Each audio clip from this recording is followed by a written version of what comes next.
So hello friend, कैसे हैं? I hope आप लोग मस्त होंगे। देखिए, आज हम बात करने वाले हैं हड़प्पा सभ्यता। ओके, तो देखिए हड़प्पा सभ्यता के कुछ इंपॉर्टेंट क्वेश्चन मैं आपको बताऊंगा, आपको मैं इससे रिलेट करके ले चलूँगा, ठीक है? मतलब इसके पीछे का राज भी बताऊंगा। ओके, तो वीडियो में बने रहना, वीडियो को स्किप मत करना, मैं इसके पीछे का राज भी आपको बताते चलूँगा। जैसे कि यहाँ पर फर्स्ट क्वेश्चन हमारा हो जाता है, हड़प्पा सभ्यता की खोज कब हुई? तो देखिए, हड़प्पा सभ्यता की खोज कब हुई, हड़प्पा सभ्यता है क्या, मैं ये भी आपको बता रहा हूँ कि हड़प्पा सभ्यता है क्या। देखिए, एक बहुत ही पुरानी एक सभ्यता है, ठीक है? तो हड़प्पा सभ्यता मतलब हड़प्पा कोई पर्टिकुलर एक व्यक्ति का नाम नहीं है, तो ये एक स्थान का नाम है। ओके, तो हड़प्पा की खोज एक व्यक्ति ने ही किया था। तो हड़प्पा की खोज किसने किया था? एक व्यक्ति ने। कौन सा व्यक्ति था?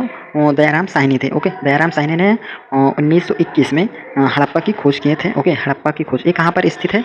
ये आपको पता है, ये स्थित है पाकिस्तान के प्रांत, क्या बोलते हैं, रावी नदी के तट पर। ओके, रावी नदी के तट पर। ओके, पाकिस्तान के पंजाब के रावी नदी के तट पर स्थित है। ओके, तो ये बहुत ही इंपॉर्टेंट क्वेश्चन हो जाता है। तो देखिए, ऑप्शन नंबर बी हमारा राइट हो जाता है। ओके, चलो नेक्स्ट क्वेश्चन हमारा क्या है?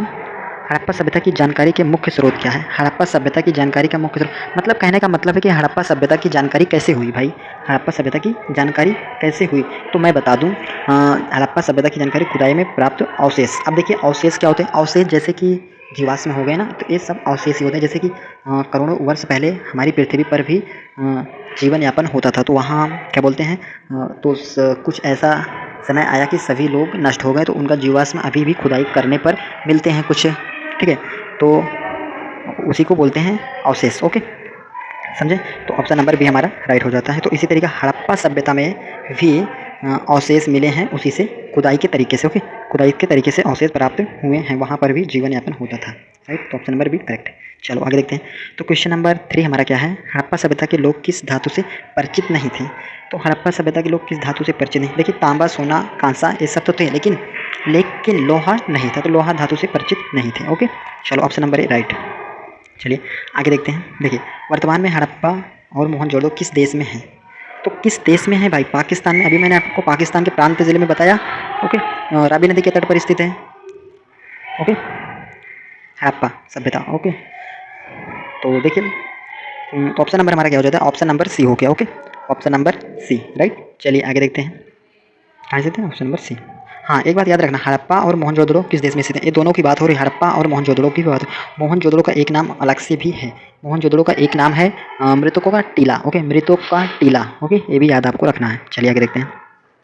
तो क्वेश्चन नंबर 5 हो जाता है हमारा, हड़प्पा की खोज का श्रेय किसे जाता है? हड़प्पा की खोज का श्रेय किसे जाता है? मतलब श्रेय मतलब कौन, किसने किया था, उन्हीं को ही महत्व यहाँ मिलता है। तो देखिए, दयाराम साहनी ने किया था। तो मैंने आपको अभी भी इसके पहले क्वेश्चन नंबर 1 में ही बता दिया था कि हड़प्पा की खोज दयाराम साहनी ने 1921 में किए थे। ओके, चलो मोस्ट इंपॉर्टेंट क्वेश्चन। चलिए ऑप्शन नंबर बी करेक्ट। मृतकों का टीला, टीला का शाब्दिक अर्थ है, मृतकों का टीला शाब्दिक अर्थ है मोहनजोदड़ो। अभी मैंने इसको क्वेश्चन नंबर 3 में बताया कि मोहनजोदड़ो को ही मृतकों का टीला भी कहते हैं। ओके, क्वेश्चन रिपीट हो रहे हैं, तो आपको इंपॉर्टेंट मार्क कर लेना है। ओके, बहुत इंपॉर्टेंट क्वेश्चन है। चलिए क्वेश्चन नंबर 7 है, मोहनजोदड़ो की खोज का श्रेय किसे जाता है? अब मोहनजोदड़ो की खोज का श्रेय किसे जाता है, मैं बता दूं, मोहनजोदड़ो की खोज किसने किया था? दयाराम साहनी ने किया था, रखलदास बनर्जी ने किया था। ओके, तो रखलदास बनर्जी ने किया था। ओके, ये सिंधु घाटी के तट पर स्थित है, पंजाब, पाकिस्तान के पंजाब जिले के प्रांत में। ओके, चलिए आगे देखते हैं। ऑप्शन नंबर ए हमारा करेक्ट। तो क्वेश्चन नंबर हमारा 8 है, हड़प्पा संस्कृति के लोगों द्वारा सिंचाई के लिए किन साधनों का इस्तेमाल किया जाता था? तो थोड़ा क्वेश्चन आपको नहीं दिख रहा हो, लेकिन मैं पढ़ के आपको बता दे रहा हूँ। तो ऑप्शन नंबर डी हो जाता है हमारा, क्योंकि वहाँ पर नहरें का भी इस्तेमाल किया जाता था, कुएं का भी इस्तेमाल किया जाता था, और जलाशय का भी इस्तेमाल किया जाता है, यानी मतलब कि उपरोक्त सभी। ओके, चलिए आगे देखते हैं। क्वेश्चन नंबर 9 हमारा है, हड़प्पा नदी के तट पर स्थित है। हड़प्पा नदी किस नदी के तट पर स्थित? ऑप्शन नंबर बी, रावी नदी पर तट पर स्थित है। मैंने बताया था भी, रावी नदी के तट पर स्थित है। ओके, बहुत ही इंपॉर्टेंट क्वेश्चन है। चलिए ऑप्शन क्वेश्चन नंबर 10 हमारा है, कालीबंगन वर्तमान में स्थित है। कालीबंगन वर्तमान में कहाँ पर स्थित है? तो राजस्थान में स्थित है। कहाँ पर? राजस्थान में। ओके, चलो क्वेश्चन 11। क्वेश्चन 11 है हमारा, मोहनजोदड़ो नदी के तट पर स्थित है। मोहनजोदड़ो किस नदी के तट पर स्थित है भाई? मोहनजोदड़ो ये सिंधु नदी के तट पर स्थित है। ओके, चलिए 12वां क्वेश्चन हमारा है, हड़प्पा अथवा सिंधु घाटी सभ्यता की सबसे विशिष्ट पुरावस्तु है। सबसे विशिष्ट पुरावस्तु कौन सी है? हड़प्पाई मोहर। ओके, सबसे विशिष्ट मतलब सबसे अधिक मानी जाने वाली पुरावस्तु, मतलब ये वस्तु कौन सी है? तो हड़प्पाई मोहर। ओके, चलिए क्वेश्चन नंबर 13, हड़प्पाई मोहर पत्थर की बनाई जाती थी। हड़प्पाई मोहर पत्थर की बनाई जाती थी, वो कौन सी पत्थर है भैया? सेल खड़ी नामक पत्थर से बनाया जाता था। ओके, चलिए तो थोड़ा ये वाला 14 वाला क्वेश्चन भी आपको थोड़ा कम दिखेगा, मैं आपको पढ़ के सुना दे रहा हूँ। ओके, पुरातात्विक शब्द का प्रयोग पुरावस्तुओं के एक ऐसे समूह के लिए करते हैं जो एक विशिष्ट शैली के होते हैं। ओके, विशिष्ट शैली के होते हैं मतलब संस्कृति, इसकी एक संस्कृति है। ओके, चलिए ऑप्शन नंबर ए हमारा। तो मिट्टी के हल के प्रतिरूप कहाँ से मिले? मिट्टी के हल के प्रतिरूप का मतलब है उसके चिन्ह, उसके निशान कहाँ पर मिले, उसके पार्ट कहाँ पर मिले? तो ऑप्शन नंबर डी कहाँ पर? चेलिस्तान और बनावली में। ओके, चलो ऑप्शन नंबर डी करेक्ट हो जाता है। ओके, चलिए क्वेश्चन नंबर 16 हमारा क्या है? नारों के कुछ अवशेष से प्राप्त हुए हैं। नारों के कुछ अवशेष से प्राप्त हुए हैं अफगानिस्तान में सोतुघाई। ओके, सोतुघाई में, ठीक है, अवशेष प्राप्त हैं। कहाँ पर प्राप्त हुए? अफगानिस्तान में सोतुघाई में प्राप्त हुए। Right, option number 1 correct. 17वां क्वेश्चन हमारा है जोते हुए खेत का साक्ष्य से प्राप्त हुए हैं। साक्ष्य से प्राप्त हुए हैं तो राजस्थान के कालीबंगन। ओके, राजस्थान के कालीबंगन। राइट, चलिए 18 क्वेश्चन है धौलावीर किस राज्य से संबंधित है? धौलावीर किस राज्य से संबंधित है? धौलावीर गुजरात से संबंधित है। ओके, थोड़ा स्पीड में करते हैं। सिंधु घाटी सभ्यता का सबसे पहले खोजा गया स्थल है। ओके, खोजा गया स्थल है तो कौन सा है? हड़प्पा। ओके, चलिए क्वेश्चन नंबर 20 हमारा क्या है? भारतीय पुरातत्व का जनक को कहा जाता है, मतलब किसे कहा जाता है? भारतीय पुरातत्व के जनक किसे कहा जाता है? तो हमारा ऑप्शन नंबर बी हो जाता है Alexander Cunningham. Okay, Alexander Cunningham. Right, चलिए ऑप्शन नंबर बी हमारा करेक्ट हो जाता है। मोहनजोदड़ो में बस्तियाँ हिस्से में विभाजित थीं। मोहनजोदड़ो में बस्तियाँ कितने हिस्सों में विभाजित थी? 2 हिस्सों में विभाजित थी, छोटी बस्ती बड़ी बस्ती। ओके, छोटी बस्ती बड़ी बस्ती। राइट, चलिए हड़प्पा सभ्यता की सबसे अनूठी विशेषता क्या थी? जल निकास प्रणाली, बहुत ही अच्छे तरीके से जल को निकाला जाता था। ओके, चलिए क्वेश्चन नंबर 23 है हड़प्पा सभ्यता में सड़कों तथा नलियों को किस पद्धति के अनुसार बनाया गया था? किस पद्धति के अनुसार बनाया गया था? थोड़ा ए भी क्वेश्चन नहीं दिख रहा होगा, इसके लिए मैं सॉरी आपसे क्षमा चाहता हूँ। ओके, तो ऑप्शन नंबर हमारे होता है ग्रिड पद्धति पर बनाया गया था। ओके, ग्रिड पद्धति। चलिए क्वेश्चन नंबर 24 यानी कि 24 वाला, पूरी बस्तियाँ किलेबंद थी।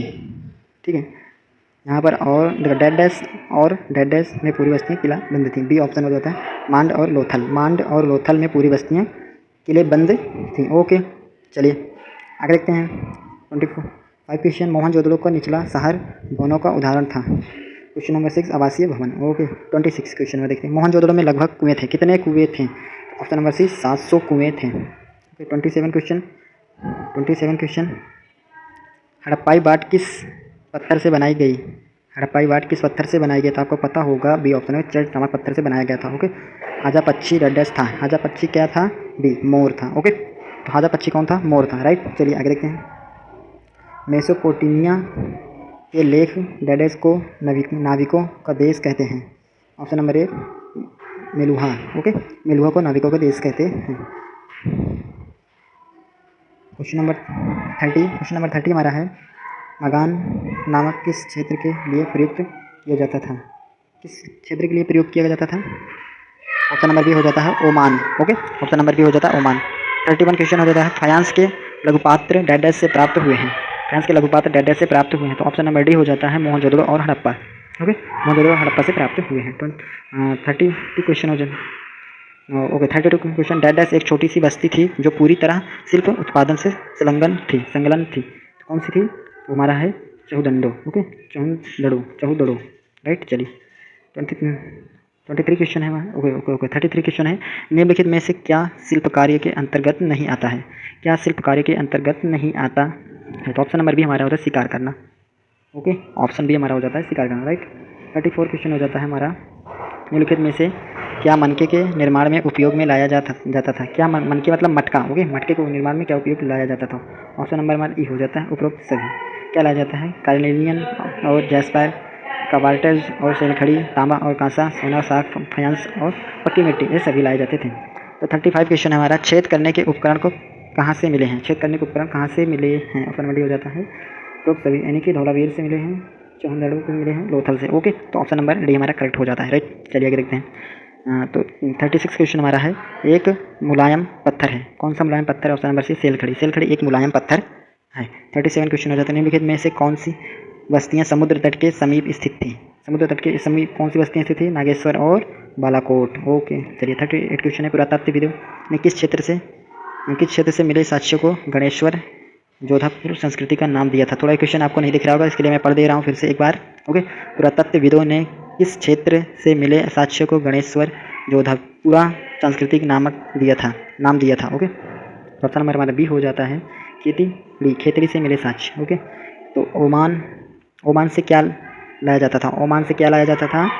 ओमान से तांबा लाया जाता था। ओके, चलिए, तो हमारा लास्ट क्वेश्चन है। लास्ट क्वेश्चन आपको थोड़ा कम दिख रहा होगा, लेकिन मैं आपको पढ़ के सुना दे रहा हूँ इसे भी। ओके, भारतीय पुरातत्व सर्वेक्षण के डायरेक्टर जनरल जॉन मार्शल ने पूरे विश्व के सामने सिंधु घाटी में एक नवीन सभ्यता की खोज की घोषणा कब की गई घोषणा? 1924 में। ओके, सिंधु घाटी की उन्होंने खोज की थी 1924 में। तो ये हमारा लास्ट क्वेश्चन है फ्रेंड। अब इसके बाद मिलते हैं नेक्स्ट वीडियो में। अगर कोई प्रॉब्लम आपको है तो आप मुझे कमेंट बॉक्स में टाइप कर सकते हैं, मैं उसके लिए आपको उस प्रॉब्लम को सॉल्व करने का प्रयास करूँगा। अगर मुझसे कहीं गलती हो तो आप मुझे क्षमा करिएगा। मैं आपका छोटा भाई। ओके, तो फ्रेंड मिलते हैं वीडियो में। Okay, bye bye, take care, Jai Hind दोस्तों, वंदे मातरम।